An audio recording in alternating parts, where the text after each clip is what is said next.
Computer, mobile সারাদিনে কমপক্ষে একবার হলেও আমরা কি করি? ইউটিউবে ঢুকি। তো এই ইউটিউবটা দেখবেন যে অনেক সময় আপনার ইন্টারনেটের স্পিড ভালো থাকার পরেও ইউটিউবটা কিন্তু প্রপারলি লোড হয় না, স্লো রেসপন্স করে, ভিডিও স্ট্রিমিং করতে গেলে পরে বাফারিং করে। তো এই কাজটা কি কখনো করেছেন আপনার কম্পিউটার বা ডেস্কটপে বা ল্যাপটপে বা আপনার মোবাইলে? যে কাজটা করলে পরে দেখবেন কমপক্ষে যদি 6 মাস পর পরে যদি এই কাজটা করেন, যেটা আমি দেখাবো একটু পরে, তাহলে কিন্তু আপনার ইউটিউবিং যে প্র্যাকটিসটা রয়েছে আশা করি সেটা তুলনামূলকভাবে অনেকটাই দ্রুত গতিতে করতে পারবেন। চলেন তাহলে কিভাবে করবেন, আপনার ইউটিউবের স্পিডটা কিভাবে বাড়াবেন, সেটা কম্পিউটার বা ল্যাপটপ যেটাই হোক কিভাবে করবেন সেটা দেখে নিন। তো আমি আপনাদেরকে কম্পিউটার দিয়ে দেখিয়ে দেওয়ার চেষ্টা করছি। চলুন কম্পিউটার স্ক্রিনে চলে যাই। তো এখানে আমি একটা ব্রাউজার ওপেন করছি, আমি এটা ক্লোজ করে দিই। আপনি যে কোনো ব্রাউজার ওপেন করতে পারেন, যে ব্রাউজারটা বেশি ইউজ করেন সেটাই আপনি ওপেন করবেন প্রথমে। আমি গুগল ক্রোমও যেহেতু ব্যবহার করছি সেজন্য গুগল ক্রোমটাই ওপেন করছি। তো এখান থেকে যদি আমি প্রথমেই আচ্ছা আমার ইউটিউবে ঢুকে যাচ্ছি।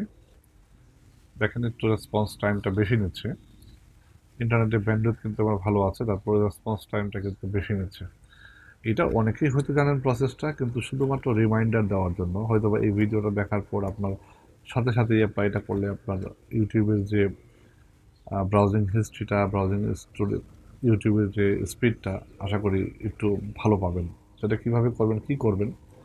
তো আমি প্রথমেই আমার লগ ইন করছি ইউটিউবে অন্য একটা অ্যাকাউন্টে। সো ইউটিউব অ্যাকাউন্ট করলাম, এখান থেকে সে মনে করেন আমি এই অ্যাকাউন্টটাই যাচ্ছি। তো এখন যেটা করবেন দেখেন, এখান থেকে প্রথমেই যেটা করবেন ব্রাউজারের যে ব্যাপারটা থাকে এটাকে একটু প্রথমে এখান থেকে এই থ্রি ডট মেনুতে ক্লিক করে সেটিংসে যাবেন।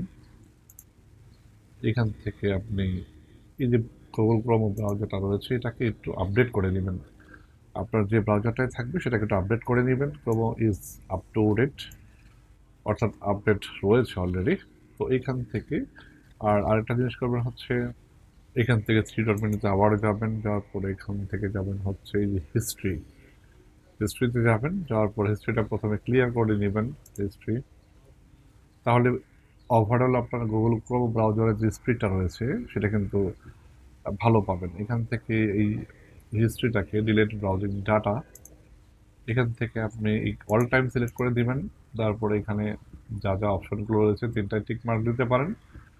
এই ক্যাশ দেখেন 320 মেগাবাইট আমার অলরেডি ইউজড হয়েছে, যার কারণে কিন্তু ইউটিউব বলেন বা গুগল ক্রোম ব্রাউজার বলেন এগুলো কিন্তু রেসপন্স করছে স্লো। এবং এখান থেকে অ্যাডভান্সে যদি যান, এখান থেকে এটা অল টাইম করে দিবেন, বা আপনার যদি মনে করেন যে আপনি লাস্ট 7 ডেজের হিস্ট্রিটা রিলেট করে দিবেন সেটাও করতে পারেন। আমি অল টাইম দিচ্ছি। এরপর এখান থেকে হিস্ট্রি, ডাউনলোড হিস্ট্রিটা করে দেন। আমি সবই দিচ্ছি এখান থেকে, পাসওয়ার্ডটা থাক বা সাকিটাও করে দিলাম, সব দিয়ে দিলাম। দেন এখান থেকে ডাটা, ডিলেট ডাটা, এটা করতে যে সময়টা লাগবে হয়ে গেল। এরপর এখান থেকে আমরা বের হয়ে যাব, হিস্ট্রিটা ক্লিয়ার হয়ে গেছে দেখেন। এরপর এখান থেকে এই যে দেখেন ইউটিউবের নিজস্ব যে একটা হিস্ট্রি রয়েছে এটাও কিন্তু আপনাকে একটু ক্লিয়ার করতে হবে।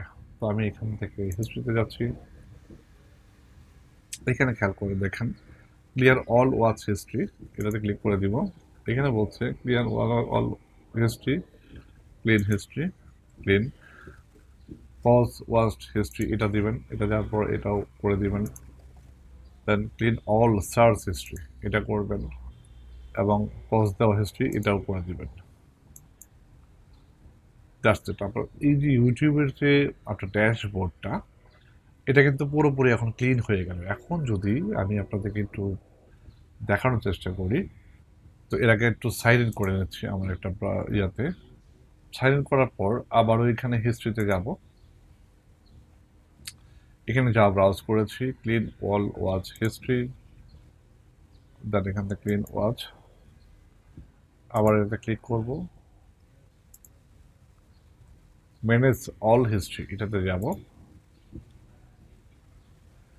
এখান থেকে ডিসমিস করছি। একটু নিচের দিকে আসেন, এখানে দেখেন একটা অপশন রয়েছে,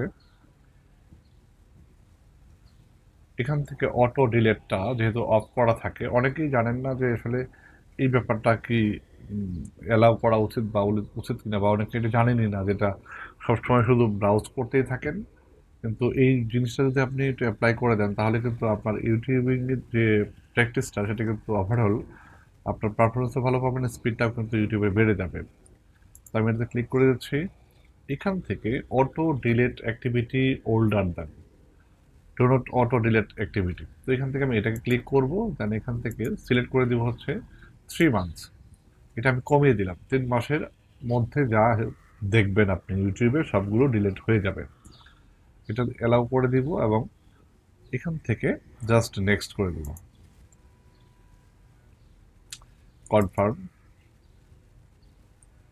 গট ইট।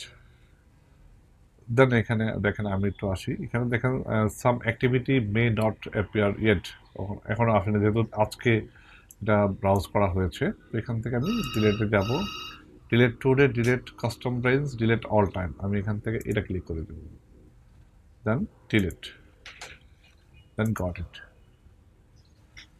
গুড। তো দুটো জিনিস, এবং সেভিং ইউর সার্চ হিস্ট্রি, এটাতে যদি আপনি ক্লিক করেন, এখানে দেখেন এই পুরো সেটিংটা আমার করা রয়েছে, যা যা আমি করেছি। এরপর এখান থেকে আদার্স অ্যাক্টিভিটিস, আমি ইউটিউব নট ইন্টারেস্টেড ফিডব্যাক, এটা ক্লিক করে দিব, ডিলিট। দেন এটাতে ইউটিউব সার্ভে আনসারিং, এটা আমার দরকার নাই, এটা ইউটিউবের নিজস্ব মেমোরিতে লোড করা আছে, এটা ডিলিট করব।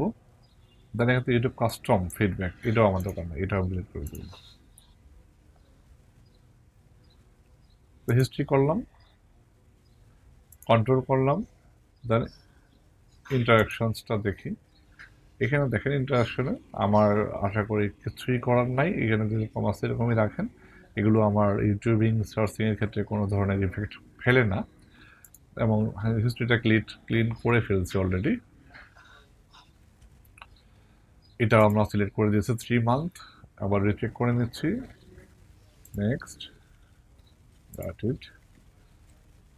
তো এখন এই এই কাজগুলোই মূলত, এই কাজগুলোই আপনার করতে হবে, আর কিছু করার নেই। আমি একটু এখান থেকে বের হচ্ছি, আমি আবারও একটু ইউটিউব থেকে বের হচ্ছি। আমি যদি একটু ইউটিউবে আবারও ঢুকি, দেখেন ইউটিউবে অলরেডি কিন্তু আমার ব্রাউজারটা একটা ফাস্ট রেসপন্স করছে। আমি আবার ইউটিউবে যাই,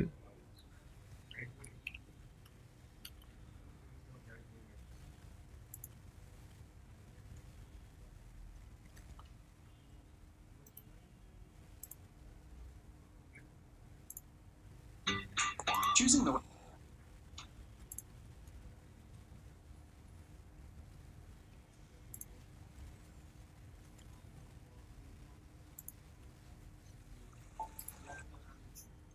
থ্যাংকস ফর ওয়াচিং।